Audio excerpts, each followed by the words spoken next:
Hi, and welcome back to Channeling Luxury Designers with Dani B. Today I wanted to talk with you about the real.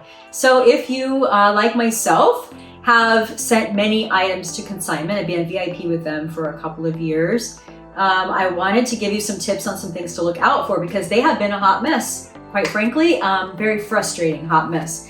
And there are some things that I've noticed pretty consistently happening, and I wanted to give you all a heads up in case you are consigning with them. If you're not checking your account very often, I definitely recommend that you do that. So first on my list, so first of all, actually, let me just give a quick brief overview. It is a public company, the ticker is REAL, and they take your items. You can either ship them in, or if you have a concierge, they'll come pick them up. Or you can also take it to one of their many sort of they're basically small boutiques, right? Reception, let me edit that out a little bit. You can also take it to one of their marketplaces where they'll accept your items, accept your things in. And I don't recommend doing that. The reason is that they will take more than the brands that are listed on their website, particularly if you have tags, but in the facilities, not as much. So there have been many times where even my appointed concierge had mailed things in once, it got kicked back, but the second time it didn't. And so I always recommend that you either send it yourself or you have the concierge pick it up if they're willing to send items that are not on the list, which honestly they should be. I don't know why, I don't really know how they're compensated. I did hear a while ago from one of the people I used to work with that they are not commission based, and that may be part of the problem. They're not really incentivized to get you the highest dollar. And herein lies many of the problems associated with their model. Does it maximize their profit? Yes, but if you are like many of us, you might be selling for a number of reasons. If you get tired of your bag and you want to sell without having to go on Facebook groups or Fashion File, which sometimes you'll get a great deal, but oftentimes they undercut you so much. If you're trying to do that, and then sometimes the Real is a good option. Also, if you have ready to wear, it can be a good option. I've had an eBay account since the late 90s. And I've listed and sold thousands of items on there from my own collection, my own closet. However, it's a pain, right? It's just even taking the photos and writing the description, it just gets overwhelming. People want detailed photos, they return for any reason whatsoever, and if you don't accept it, they leave bad reviews. So it just got too tiring, and I started using the Real more and paying the cost. What's the cost? You're not going to get all of the money, right? If you're a VIP, you're going to get a percentage. It can be as much as 80% on fine jewelry over a certain amount, or handbags over a certain amount. I've seen ready-to-wear go up to as much as 70%. I've seen 50%, I've seen 30%. They do steeply discount also, and they allow people to use coupons on your things, which I think you should be able to set as the person consigning, but it's really up to them. So you're kind of giving up that control. So they're gonna discount as much as they want and as often as they want. And that really leaves you in a bind, right? Especially if you're on direct deposit, they're paying you the 15th of every month. And your checks, you sold something for $100, but at the end of the day, you got $30 on the 100, but then someone used a coupon and you end up with 20 bucks. So here's some tips. If you're not using eBay and you're using the Real, these are some problems I've had with them and some things to look out for. I really do hope they get their act together. I've been bringing this up to my concierge and asking her to bring that up to their management. I had a concierge that was amazing. The one I have now really has an attitude problem. I don't really know what her issue is, to be honest. Maybe after this video, she won't be my concierge, which would not necessarily be a bad thing. Some folks are going to be more helpful than others, but I think honestly it's part of the corporate culture and they're not really incentivized to help you. From my understanding, if you've worked there or you have better insider knowledge, please do feel free to share in the comments, because this is from someone who used to work there in the past and what she has told me about how kind of the system works. So again, that was a while ago and things may have changed, but I don't think they're incentivized to do the best thing for you. So you got to look out for yourself. So here's some issues. Here's my list of things that you need to look out for that have gone wrong with the Real and I have consigned with them. One is they're not your items that are listed. I logged in a few months ago, bunch of items, my listings, things available for sale, not my stuff. Okay, so I messaged them, this isn't my stuff. A month later, it's sold under my account.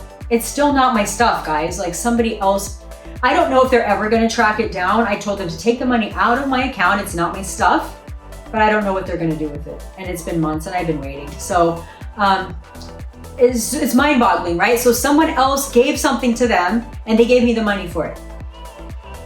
Yeah, if your like mind is blown right now, trust me, I felt the same way, because how many of my things went to someone else as well? So account for your things. I never used to take photos of my stuff or write down what it was, but I do now, because they do not have their shit together, quite frankly. Okay, so not your items listed. First thing, you will get someone else's returns in the mail. I wish that this only happened to me one time, but no, it has happened to me 4 or 5 times. I'll get you get the bag of things back that they didn't accept, except they weren't my things. I got a bag of infant clothes most recently. I don't have an infant. My daughter's 11. I didn't give you that stuff. And it was like J. Crew, which, clearly they don't take. J. Crew and Gap and some other things that I wouldn't try to sell to them, because it's obvious that's not in their scope. Theory or something I would try, but not J. Crew. So someone else's stuff comes back to you. The most mind-boggling part to that is when I told them, it took them a good 3 weeks to get me a label to send it to them so they could figure out who to get the stuff to. I don't know if they ever figured it out, to be honest, but I kept it, obviously, in a safe spot, put a label on, and hopefully the rightful owner got the things. So check out what's returned to you and see if it's actually yours. Account for your items when you give it to them. Whether you take it in, you mail it in, ship it, free UPS label, or you give it to a concierge, you gotta track it. I never used to do that, but I have to now. Also, insider tip here, when you go on the app and you get a label, perfectly seamless. You download the label, it's a one-step process, right? You just put in the return information, up pops UPS label. When you do it on the desktop, it wants an itemized list of everything. So if that annoys you, like it annoys me, do it from the app. The app will email you a copy of the label. You just click the button and then you can print it or print it from AirDrop if you're an Apple user. And yeah, so that's like kind of a way you can get around their little annoying labeling system, is just do it from an app and not your desktop. Incorrect listings. It's a big deal, right? So very sloppy listings, not having full descriptions, calling something a dress when it was a top when it was a dress, pants when they were long shorts, high-heeled shoes when they were clearly flats. Just flat out nonsensical listings. I don't know who's doing this, if they are running some kind of weird shop somewhere, I don't know, but it's pretty obvious that the people are not in fashion who are doing all these listings, and I'm sure they have a lot of volume, but you should be able to know if something's men's or women's. You should know if it's a bikini top or a halter top. You should know if it's a midi skirt or a mini skirt. Okay, so significant issues. Why does that matter? It matters if you go to search. So if someone is searching for your item and they can't find it because it was not properly described, or the description was so short with no explanation, that's one benefit to eBay, is you do get the opportunity to write out your own description. You're at their mercy. So if you have an error, screenshot it, include the item number, let their support know. If you have a concierge, let them know. My concierge used to help me out and take care of all that stuff. My current concierge just says, just get on with chat. Good luck. It was 6-hour wait. Then they say, we'll just text you when we're ready. 6 hours later? Are you kidding me? I'm in the middle of giving a lecture to students. No way. It's ridiculous, right? The support, especially at that level of sales. I think I sold, I don't remember, but it was a couple years ago, it was easily 6 figures with them. So you got to be careful with these guys. So incorrect listings, a big deal. Men's, not women's. So many things I have given them are from men's collection, and I kid you not, I wish this were a joke. I'll put a little picture up here. Men's blazer, they put with women's attire and called it a ladies blazer. That designer doesn't even make women's blazers. Again, who is doing the listing? If it says size 50, is that really a woman's from that designer? You should know better than that. These are basic things. So check the descriptions and the photos and make sure that they actually match, because you'll find that that is often not the case. When I'm talking about these mistakes, I don't mean it's like 1 in 100, I mean it's like 1 in 20. So if you're listing with them, these are my tips to make sure you maximize your ability to sell. Buy it now to consignment. So I have very rarely used their buy it now feature because, quite honestly, the commission levels just really suck.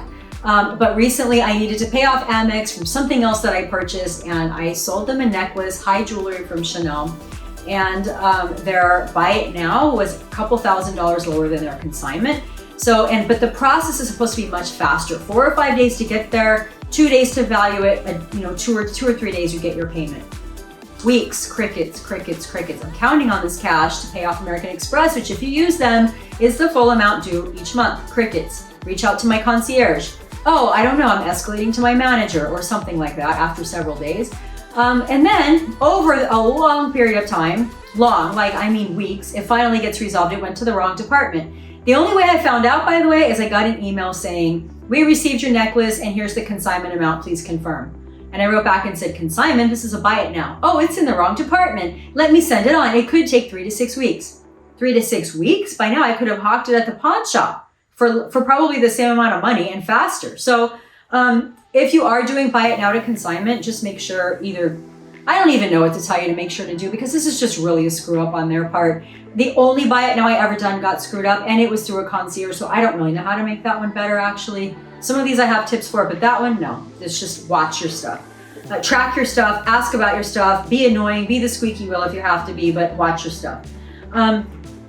6+ hour wait for chat, and I'm not kidding. I mentioned this before when my concierge said, just jump on chat, as if it were that easy. When I called, there was a couple of hour wait and it said, we know your chat system is down.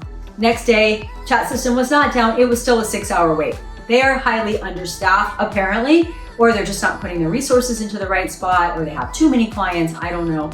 I do start to see the resale market coming down a little bit, so maybe they probably will offer us less money, but maybe they'll get through things a little faster. This is all, in my opinion, just my opinion, reflected in their stock price. So, they're going to get what they, with how they manage, right? How they lead. I've been told, when I say, why did you price that Prada skirt that was brand new with tags that said $2,000 for $80? We need it to sell for 30 days or less. That is it's almost as though it's a script that they just type 30 plus into their iPhone and it automatically sends a text message out to you that says the exact same thing over and over again. We're priced to sell in 30 days or less. No, you're not. I have stuff that's been sitting there for a year, first of all, even with your discounts, because the listings are just jacked up. But more importantly, no, you're not. You're priced to sell in about 1 minute, which is really not to my benefit. So a lot of things you can, if you do work with a concierge, you can put on price approval.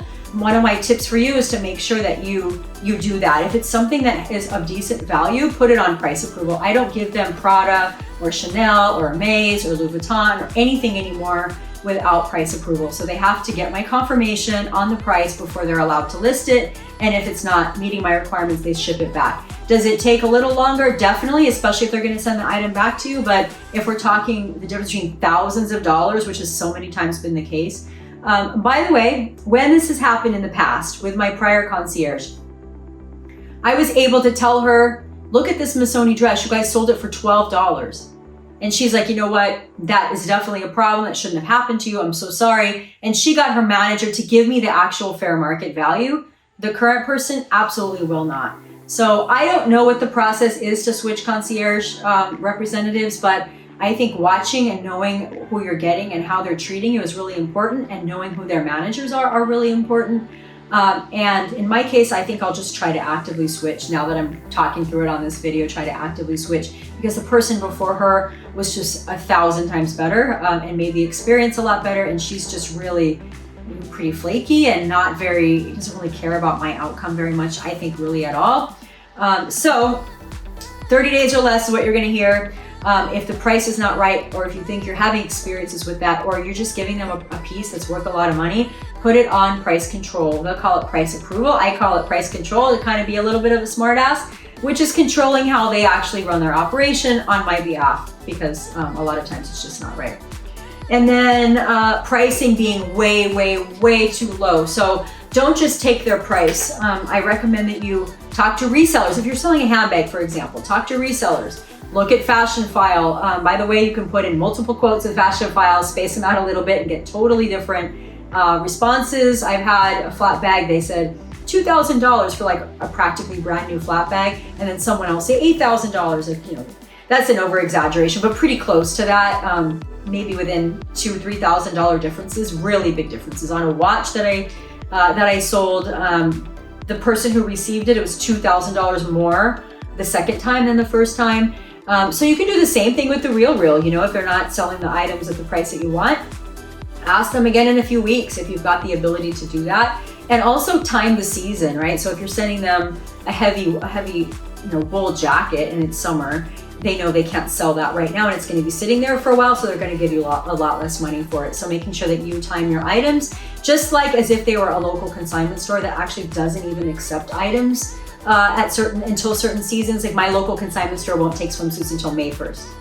It makes perfect sense, right? They don't want it sitting there on the shelf for a whole year.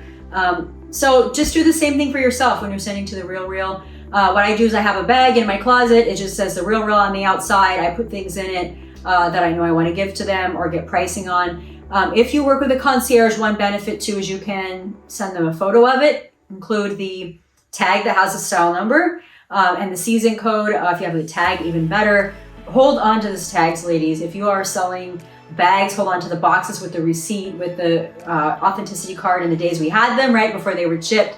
All the extras that you get, and if you have ready to wear, find a system. I have them organized by color: white items, black items, pink items, and then I keep, like for Chanel, for example, I keep the tag that has the description. I also keep the tag with the price and the buttons and all that stuff. And then I'll just clip it on like to the back of the right here, right? I'll just clip it on to the back of the tag, and it really helps. It helps a lot to have them understand and see the season. I do think those people actually are a little bit better with pricing and a little bit better with knowledge, but I've given them a jacket or suggested a jacket. Actually, I'll give a better example is a dress, where my last concierge was at $7,000. My current one is like $3,400.